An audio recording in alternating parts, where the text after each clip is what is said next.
Bom dia, bom dia. Eu sou o pastor Osias Lima Ribeiro. Esse é o culto matutino da Igreja do Parque. Estamos juntos de segunda a sexta-feira, às 6 horas da manhã, para juntos refletirmos da palavra de Deus, nos empoderarmos no Espírito Santo e nos prepararmos para as lutas e as batalhas que temos que enfrentar na nossa vida diária.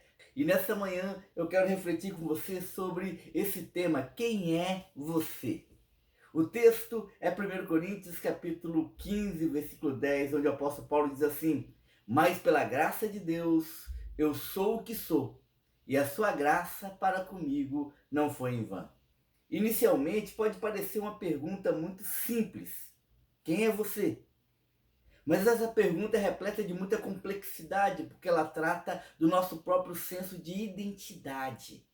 Quem nós somos é mais do que a nossa atividade financeira, nossa profissão, nossa formação, onde a gente mora, a nossa filiação. Quando tratamos de ser, nós estamos tratando da essência daquilo que nos forma, dos nossos princípios, dos nossos valores, dos nossos propósitos. O mundo gira, se transforma, as pessoas mudam, os valores se criam e recriam, e à medida que a sociedade vai crescendo, os valores vão sendo mudados, trabalhados, transformados. E nesse contexto, nós precisamos entender quais são os conceitos que definem quem nós somos, para que nós possamos viver uma vida plena, uma vida abundante, para que nós possamos caminhar de maneira firme em direção àquilo que é a razão pela qual nós existimos. A primeira pergunta que nós precisamos fazer nessa busca de identidade é: o que forma a minha identidade? Porque muitas influências tentam formatar e condicionar a nossa visão de ser. Algumas influências externas, como valores do mundo, princípios sociais, opressão e pressão midiática. E alguns outros fatores são fatores internos. A nossa história, nossa voluptuosidade, o nosso desejo, a nossa vontade, o nosso querer, o nosso ego, nossos projetos pessoais. Mas o apóstolo Paulo, ele diz nesse texto que nós somos o que somos pela graça de Deus. Apenas em Cristo nós encontramos a verdadeira essência de quem nós somos.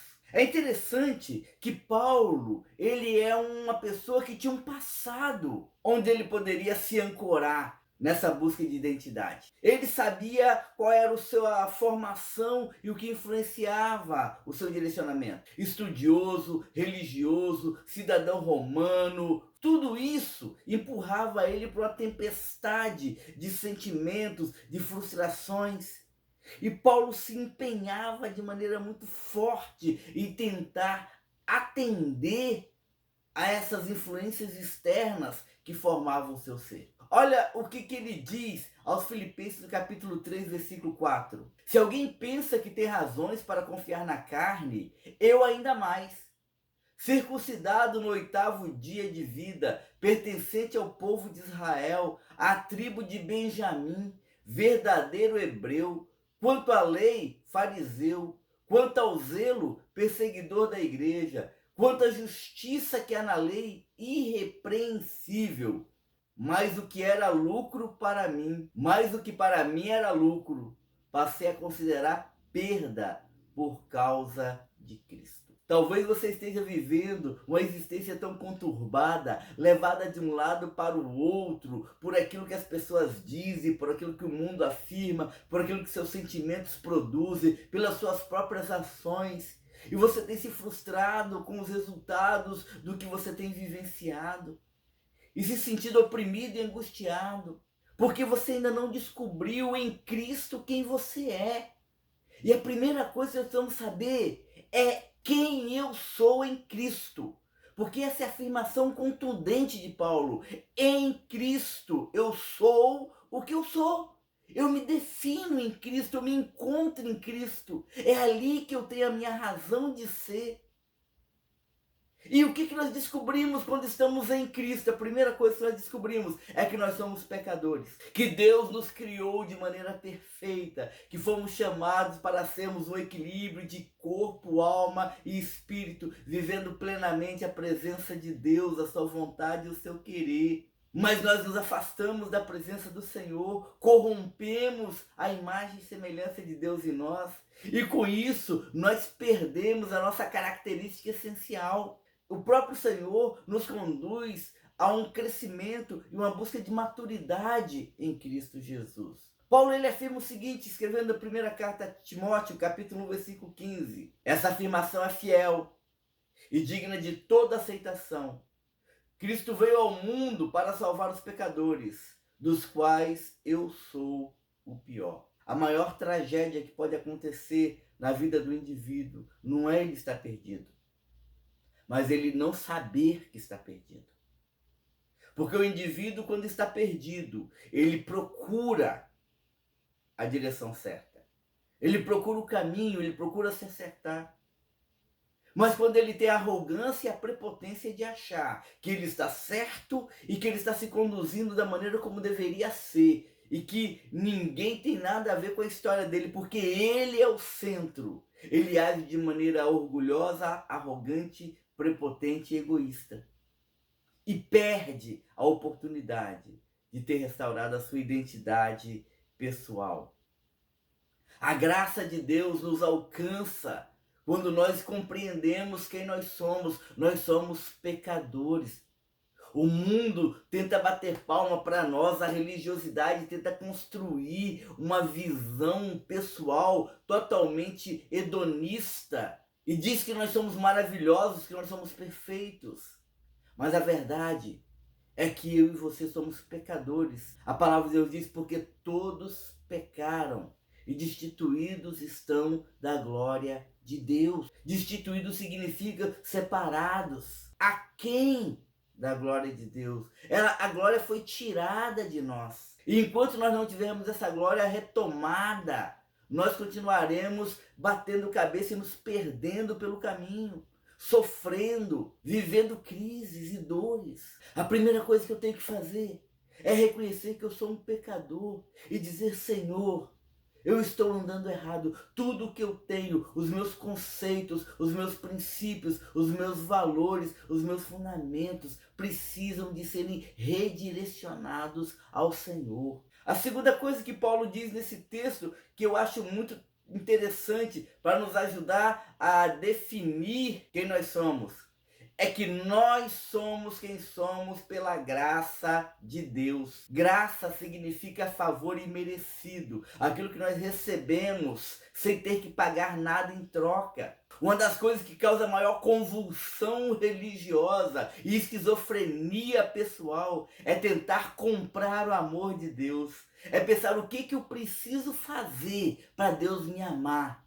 Mas Romanos capítulo 5, versículo 8 diz assim, mas Deus demonstra o seu amor por nós. Cristo morreu em nosso favor quando ainda éramos pecadores. A graça nos alcança em meio ao nosso pecado. Deus sabe das nossas falhas, Deus sabe dos nossos erros, Deus sabe do nosso pecado, Deus sabe da nossa pequenosidade e ainda assim Ele nos ama de maneira intensa e não há nada que possamos fazer, não há nada que possamos dar, não há nada que possamos ofertar para sermos agradáveis a Deus, a não ser receber Jesus Cristo como Senhor e Salvador, porque pela graça sois salvos, por meio da fé. Isso não vem de vós, é dom de Deus, não vem de obras, para que ninguém se glorie. Receber Jesus Cristo como Senhor e Salvador significa reconhecer a nossa necessidade de redenção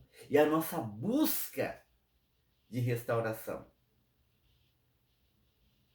A terceira coisa que Paulo vai dizer aqui nesse texto é que, apesar de ter consciência de quem eu sou e de saber de quem eu sou em Cristo Jesus, isso não cristaliza o meu ser, mas isso me coloca num processo de mudança e de transformação. Romanos capítulo 12, versículo 2 diz assim, Não se amoldem ao padrão desse mundo, mas transformem-se pela renovação da sua mente, para que sejam capazes de experimentar e comprovar a boa, agradável e perfeita vontade de Deus. Quando nós entregamos a nossa vida de maneira plena nas mãos do Senhor Jesus, nós começamos um processo de transformação. Ainda não somos aquilo que deveríamos ser, mas também não somos mais aquilo que éramos antes. Rompemos com o padrão do pecado e começamos a moldar e mudar os fundamentos que direcionam o nosso ser, a nossa maneira de pensar, a nossa maneira de sentir e a nossa maneira de agir. Tudo isso é transformado pelo poder do Espírito Santo em nós.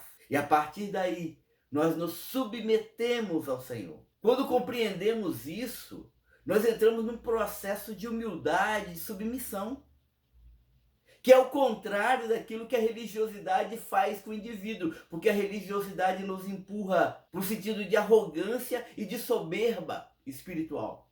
As pessoas vão até Cristo, conhecem o princípio da transformação pela graça. E a partir de então, colocam a Bíblia debaixo do braço e passam a se achar os maiorais, os bambambãs do pedaço, os melhores do mundo. E na verdade não é isso. Porque ir a Cristo e conhecer o processo de transformação pela graça nos faz entender o quanto nós precisamos de caminhar. Ninguém compreendia isso melhor do que Paulo.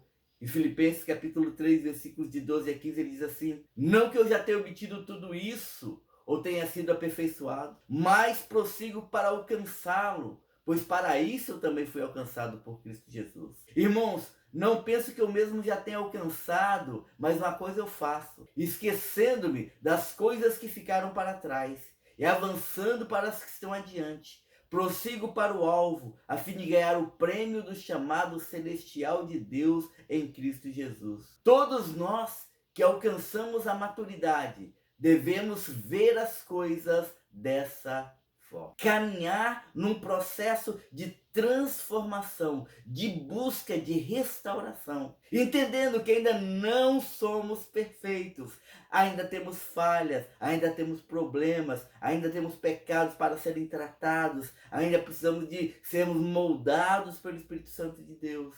E nesse processo não paramos, não cristalizamos a nossa vida, mas uma coisa fazemos: prosseguimos para o alvo.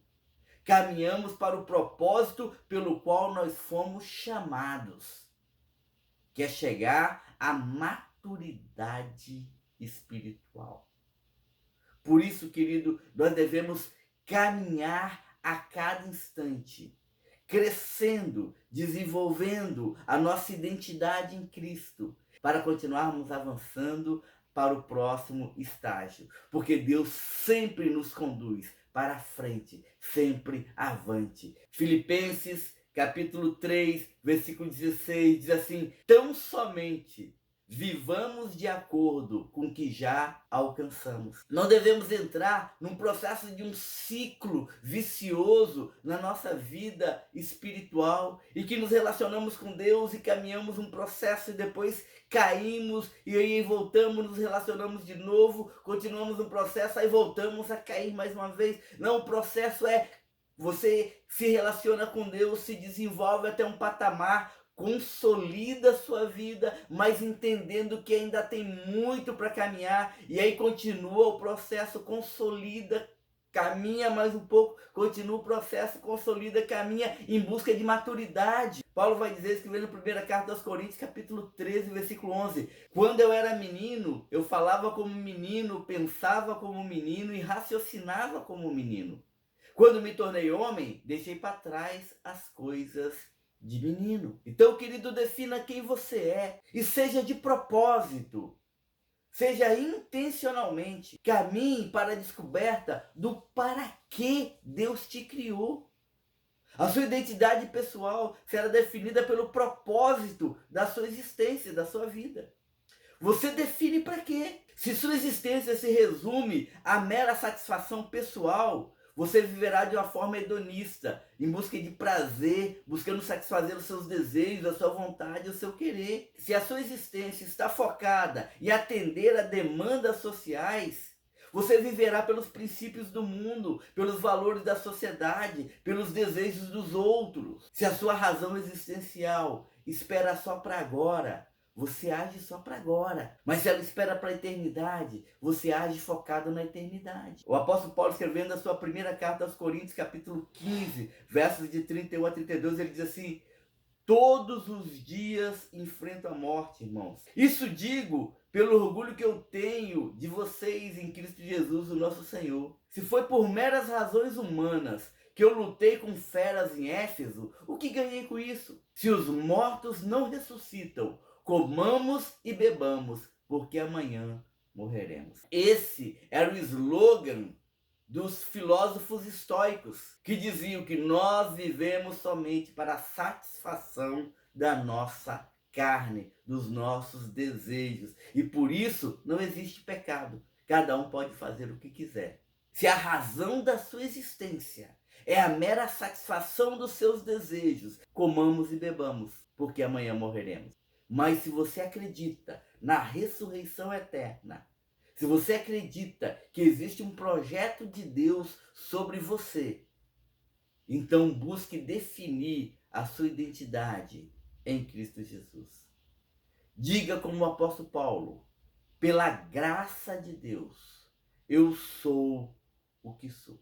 E eu vivo a minha identidade de maneira intencional, porque a graça de Deus não foi vã, não foi à toa, não foi vazia para comigo. Ela transformou a minha vida. Amém? Feche seus olhos, abre o seu coração. Vamos falar com o Senhor. Pai, nós queremos nesse momento, ó Deus, consagrar nossas vidas em tuas mãos. Reconhecer, ó Deus, que a única fonte de uma existência equilibrada, verdadeira e genuína, que nos levará a um destino profético e nos fará viver uma vida plena, está em Cristo Jesus. Que somos pecadores dependentes da sua graça. Tem misericórdia de nós. Nos conduza, nos molde, nos transforme de acordo com a sua vontade e o seu querer. E que a cada dia, ó Deus, nós possamos viver o aperfeiçoamento, crescendo, desenvolvendo a imagem de Cristo em nós, para que possamos atingir a maturidade espiritual e sermos instrumentos de bênção onde quer que estejamos.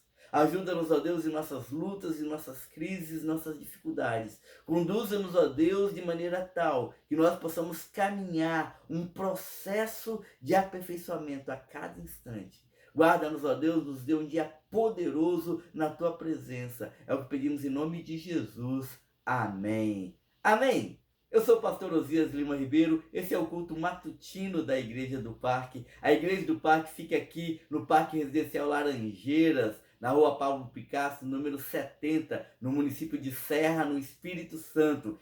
E estamos aqui para abençoar a sua vida e abençoar a sua família. Deixa eu te fazer um pedido: se você ainda não está inscrito no nosso canal, se inscreva, porque assim você vai estar nos auxiliando a impulsioná-lo e a aumentar o engajamento e alcançarmos mais pessoas. Se você já está inscrito, não deixe de participar do canal, dê aí o seu like, faça o seu comentário e faça o seu pedido de oração também. Estamos aqui juntos para caminharmos em nome de Jesus. Um beijo no seu coração e amanhã nos vemos mais uma vez. Amém?